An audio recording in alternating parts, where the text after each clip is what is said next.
అందరికీ నమస్కారం. తెలుగు లెస్స ఛానల్కి స్వాగతం. ఈరోజు వీడియోలో విశ్వకర్మ శతకం నుండి పండిత రామసింహ కవి రాసినటువంటి ఒక మంచి పద్యాన్ని చదువుకుందాం.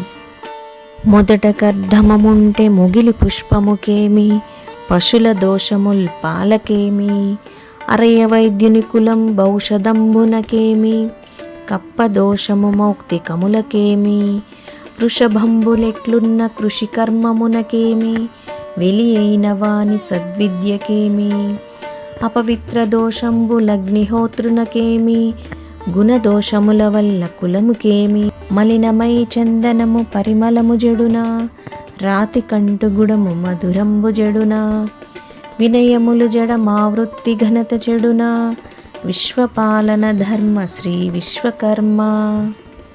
భావం: శ్రీ విశ్వకర్మ విశ్వాన్ని ధర్మబద్ధంగా పరిపాలించేవాడా?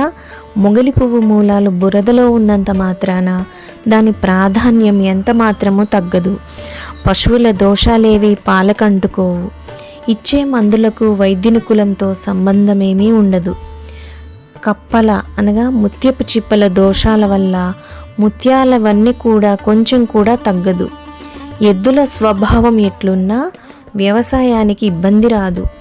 మనిషిని వెలివేసినా అతని విద్యకు లోటేమీ రాదు. అపవిత్రత వలన కలిగే దోషాలతో అగ్నిదేవునికి సంబంధం లేదు. చందనం మలినమైనంత మాత్రాన సువాసనలు ఎక్కడికి పోవు. రాయి కంటిన బెల్లం తీపి కొంచెం కూడా తగ్గదు.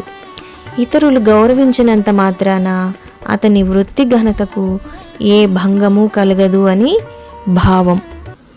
ఈ వీడియో నచ్చిన వారు తప్పకుండా సబ్స్క్రైబ్ చేయండి, లైక్ చేయండి, షేర్ చేయండి, కామెంట్ చేయండి.